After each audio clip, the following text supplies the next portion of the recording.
You will find the library at 225 Madison Avenue, spanning half a city block between 36th and 37th Street.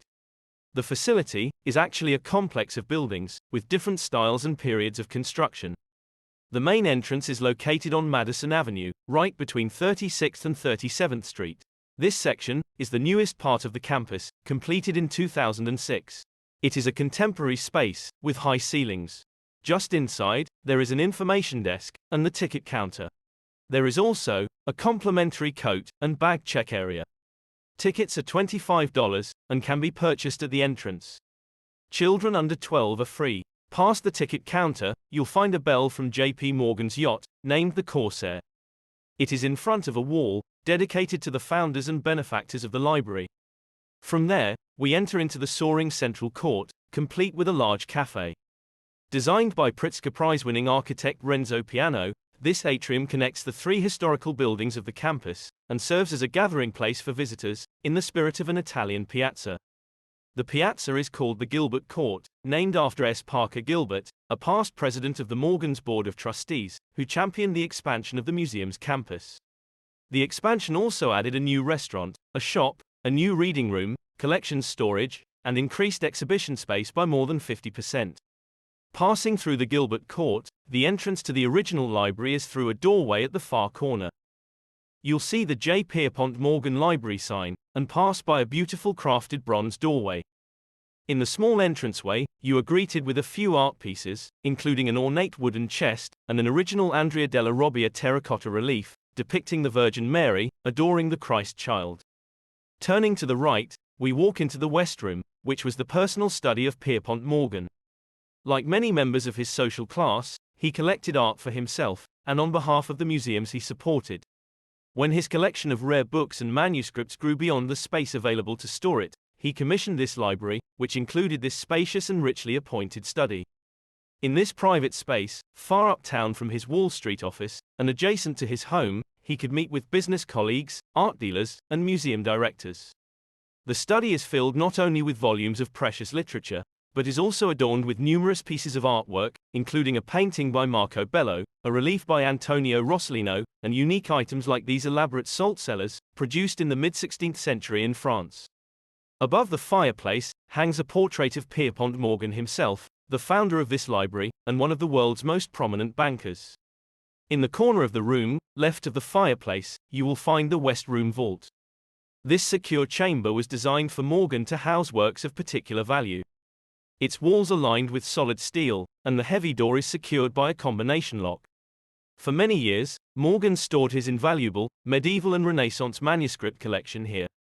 After admiring the beautiful study, we head back out the way we came, passing through the narrow hallway, to arrive at the breathtaking Rotunda. Originally, the Rotunda served as the main entrance to the library. It is an impressive, soaring, well-lit space, where the central oculus bathes the painted dome and surrounding relief panels in light. The room is adorned with beautiful freestanding marble columns, crowned with alabaster bowls. Similar to all of the rooms in the facility, there are a number of interesting and rare collectibles to admire in the room. From historic documents, to a letter from Helen Keller, to a cast of George Washington's face, and a colonial map of Virginia. The Morgan Library is a treasure trove of rare and historical artifacts. The space is distinguished by lunettes painted by Harry Siddons Mowbray, representing the history of Western European literature, from different eras. In the semicircular apse, opposite the original entrance, there are two rows of beautiful white stucco reliefs against a blue background. The reliefs match the classic terracotta style of the della Robbia family, and indeed, the doorway under it features a Madonna and Child, by Luca della Robbia. Entering that doorway, we reach the North Room, or librarian's office. In early 1906, as construction of his library neared completion, Morgan hired a young librarian to oversee its day-to-day affairs. Her name was Belle da Costa Green. This was her office, a two-story space, now known as the North Room. From this room, Green managed acquisitions, catalogued the collection, and corresponded with dealers and scholars, until her retirement in 1948. It now features ancient Western Asian seals and tablets, Egyptian and Greco-Roman sculpture, and early medieval ornaments. Pierpont Morgan's collecting interests were broad, and the North Room highlights his particular interest in cylinder seals from ancient Western Asia. The earliest examples are more than 5,000 years old. Some other notable items include a precious fragment of a tablet, representing the earliest known version, in the Akkadian language, of the story of the Great Flood, familiar to many from the Christian Bible. And a small bronze statue of Eros, which was excavated from the ruins in Boscorael, a town buried in the same Mount Vesuvius eruption that destroyed nearby Pompeii. The final room in this section of the campus is the Morgan Library itself, located through the east doorway of the Rotunda, and thus also referred to as the East Room. This was by far one of our favorite rooms in the facility. It is an architectural masterpiece, and is almost magical to stand in. It is designed to store and protect valuable volumes, and this was the principal space Morgan used for entertaining groups, and for sharing the works in his collection. Originally planned as a single tier of bookcases, due to the size of the growing collection, 2 additional tiers were added, creating a beautiful space, with soaring ceilings. And while filled with close to 11,000 volumes, these rare books represent only a fraction of the museum's collection, of more than 100,000 printed books. As we admire this room, you cannot help but be drawn to the elaborate ceiling, which features a central ley light for natural illumination, surrounded by a cove ceiling, with lunettes and spandrels decorated with painted stucco. Artist Harry Siddons Mowbray adorned the spandrels with the 12 zodiac signs, a nod to both Renaissance culture and a personal significance for Morgan, who was a member of the Zodiac Club. Although we could not access them, we wondered how people got to the 2nd and 3rd level of the library. We asked to Docet, and were informed that there are hidden staircases behind some of the bookcases. Another significant piece in this room is the huge tapestry behind the fireplace. This is the Triumph of Avarice. It is the only surviving tapestry from a series depicting the 7 deadly sins that once belonged to the English King Henry VIII. On display in this room is an amazing array of rare pieces of literature, ranging from books to musical scores to letters. Of particular significance is the Gutenberg Bible. It was the first substantial work produced on a printing press in the West. Prior to Gutenberg, it could take a scribe nearly a year to write out one copy of the Bible by hand. Also, keep an eye out for an intriguing bust, which is actually a bust of Belle de Costa Green, Morgan's first librarian. Next on our journey was to head to the Morgan Galleries, where the amazing Beatrix Potter, Drawn to Nature exhibit, was on display. Unfortunately, this exhibit was only there until June 9th, so you can no longer see it there. You entered the exhibition through the Marble Hall, which is flanked on each side by galleries. The walls were adorned with pictures and information about Beatrix Potter, including one of her at age 15, with her dog, Spot. Creator of memorable animal characters, like Peter Rabbit, Squirrel Nutkin, and Mr. Jeremy Fisher, the infamous children's book author and illustrator, rooted her fiction in the natural world. From 1928 until 2003, this hall served as the entrance to the Morgan Library. The ceiling in this space is characterized by decorative ironwork. Created by the prominent Philadelphia blacksmith Samuel Yellen, it features nearly 650 birds, each one unique. We first entered the door to the left from the Marble Hall, starting with the East Gallery. In this room, we learn about the early life of Beatrix Potter. She initially lived in a London townhouse, but her heart belonged to the countryside. Born into a wealthy family with artistic and scientific connections, Beatrix found her true joy in nature during long stays in Scotland and the Lake District. These experiences would shape her passion for the natural world and inspire her beloved stories. We see a wall of picture letters she wrote from the Lake District to the children of her last governess. In their playful blend of text and image, the picture letters created an immersive experience for the children, and were often the original ideas for her books. We also encounter numerous watercolors and sketches, influenced by her vacation travels with her family. She was particularly enchanted by the countryside and the northwestern region of England. Her works range from landscapes, such as this view from the drawing room window at Camfield Place, to this detailed drawing of an orchid cactus kept by her grandmother, Jessie Potter. Turning the corner, you encounter one of the most interesting aspects of Beatrix Potter's life. Her interest in mycology, the study of fungi. Historically, fungi have been overlooked in favor of plants and the study of botany. This was true in Beatrix Potter's time and is often still the case today. But Beatrix was drawn to these humble organisms, with their underground mycelium shooting forth from the soil, in the fruiting bodies of mushrooms. Some of her most vibrant natural historical drawings depict fungi in a scientifically accurate manner, showing cross-sections and spores. We next enter the world of Beatrix and her brother Bertram. The third-floor nursery of the Potters' home was a schoolroom, dedicated to furthering their education. The children sneaked animals into this nursery, and their parents and nannies apparently turned a blind eye to this. The schoolroom became home to many unusual pets, from squirrels and salamanders to bats and birds of prey. When their pets died, Beatrix and Bertram dissected or stuffed them, and arranged animal bones in cupboards. This small interior room contains a number of Beatrix's drawings and watercolors, taken from nature. They range from botanicals and insect studies, to sketches of mice and her beloved rabbits, Peter Piper and Benjamin Bouncer, who were the inspirations for Peter Rabbit and Benjamin Bunny. Outside of the animals, the two children collected and studied many nature items, including eggs, insects, and shells. The remainder of the hall shows Beatrix's family life, and how her upbringing and surroundings influenced her study of nature and art. Beatrix Potter grew up in London, daughter to a successful lawyer, Rupert Potter, and a wealthy family, thanks to her grandfather, Edmund Potter's successful textile business. The entire family had artistic interests and talents. Her father enjoyed photography and took most of these family pictures. You can also see Rupert's sketchbook of illustrations, and a photo of her brother Bertram holding one of his paintings. Beatrix's parents encouraged her artistic talent by arranging private lessons. From the age of 12, she learned freehand, model, geometry, perspective and a little watercolor. One intriguing artifact you can examine is a journal entry next to a portrait of her. Rather than securing her private thoughts in a locked journal, Beatrix devised an elaborate code to encrypt her life writing as a teenager. Near home, she would visit the Natural History Museum and sometimes copy design elements in the collection. She also frequented the London Zoo, where she probably drew this watercolor of a terrapin.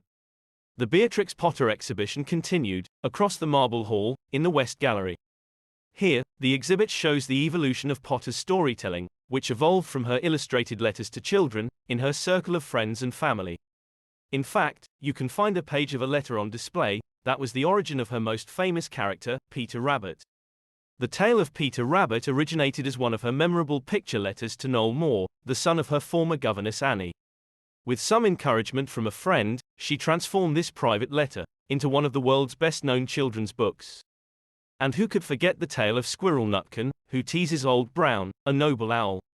After 6 days of riddles and tricks, Old Brown grabs Squirrel Nutkin by the tail, ready to skin him. Nutkin wriggles away and escapes, but loses his tail in the process. In The Tailor of Gloucester, a tailor is hard at work making a special coat. He is so exhausted stitching the coat, he falls asleep before finishing it. When he wakes up, he finds the coat has miraculously been completed. As it happens, some well-dressed mice who are very good at sewing live behind the walls. Still in love with the Lake District, Beatrix Potter bought her first property, Hilltop Farm, in that region in 1905. This small room shows artifacts from that time in her life. She spent time renovating Hilltop while still caring for her parents in London, and then moved there permanently in 1913, after getting married to William Heelis. It was a perfect place for writing, drawing, and farm life crept into her writing in books such as The Tale of Jemima Puddle Duck and The Tale of Samuel Whiskers. Continuing around the exhibit hall, you will be amazed at all of the lovely characters created by this amazing author, including Miss Tiggy Winkle, Mr. Jeremy Fisher, Little Pig Robinson, and many more. The exhibit finishes, recognizing one of Beatrix Potter's greatest legacies, land she bequeathed to the UK's National Trust upon her death in 1943. The Trust described it as the greatest ever Lakeland gift, comprising over 4,000 acres, 14 working farms, and 60 separate properties. Beatrix Potter was a remarkable woman, and her beloved tales, rooted in the natural world, continue to find new readers and new resonances across the globe today. After exploring the Beatrix Potter exhibit, we headed upstairs to the Engelhard Gallery, to get a glimpse of the other exhibition on display at the Morgan Library. The new Engelhard Gallery was part of the same 2006 expansion project that added the beautiful Gilbert Court and Café. It is most likely named after Charles and Jane Engelhard, who were both deeply involved in the arts, and contributed significantly to the Morgan Library and Museum. At the top of the steps, you will find a series of photographs showing the evolution of this section of the campus, known as the Annex. The space initially not only provided a gallery for thematic exhibitions, but also contained a reading room for students and scholars. It continued to evolve and expand over the years, and these series of photographs show the original spaces, and their adaptation in response to the library and museum's needs. We then enter the gallery that features American artist Walton Ford's Birds and Beasts of the Studio. This exhibit will be here until October 20th, 2024, so if you're in the area before then, you should be able to catch it. Ford established his reputation in the 1990s with his monumental watercolor paintings of wild animals, inspired by true or legendary stories of dramatic encounters between humankind and nature. Fascinated by the perception of wilderness in the collective imagination, and by the consequences of human behavior, from colonialism to climate change, for the future of wildlife species, Ford develops complex narratives that have renewed the genre of animal painting. This exhibition celebrates the gift from the artist to the Morgan of 63 studies, including detailed renderings made from observation in zoos and museums of natural history, quick compositional sketches, and small watercolors in which he establishes his color scheme. These amazing works offer a glimpse into Ford's creative process, and the research that informs his practice. We then head down to the lower level. The lobby of this level contains a rotating display of oil sketches, from the collection of trustee Eugene Thor, a case featuring changing focused displays from the collection, and several works of painting and sculpture on permanent view. It also houses important elements of the Morgan campus, the Horace W. Goldsmith Foundation Education Center, serving school groups, and the Gilda Lehrman Hall, a state-of-the-art performance venue. Next to the performance hall, you will find a series of informational posters that highlight the Morgan story and the cultural legacy of the family. In 1837, John Pierpont Morgan was born into a wealthy and distinguished family in Hartford, Connecticut. As a young man, he traveled to continue his education in Europe, where he fostered a passion for history, art, and literature, before beginning his banking career in New York in 1857. In 1880, Pierpont Morgan and his wife Frances Tracy Morgan, known as Fanny, and their children, moved to a brownstone at the corner of 36th Street and Madison Avenue. By 1900, Morgan was focused primarily on his collections, which were growing rapidly and needed a new home. He commissioned a private library adjacent to his house in 1902. It was designed by the renowned architect Charles Follen McKim, of the firm McKim, Mead & White. Following Pierpont's death in 1913, Fanny Morgan continued to live in the brownstone until her own death in 1924. That same year, their son, Jack, decided to transform Morgan's library into a public institution, in order to fulfill his father's wish that his collection be used for the instruction and pleasure of the American people. Close to there, you will find a sculpture of William Shakespeare, along with a model of the Morgan Library and Museum showing all of the components, including the 2006 Morgan Expansion Project, the 1928 Annex, the new Perfect Cube Pavilion, and the 1906 Library. And no tour is complete without a quick trip to the museum shop. With a wide selection of books, reproductions, cards, and decorative items related to the Morgan's collections, the Morgan Shop provides visitors with one of the most unique shopping experiences in New York. We hope you have enjoyed this virtual video tour of the Morgan Library and Museum. Please like, follow, and subscribe.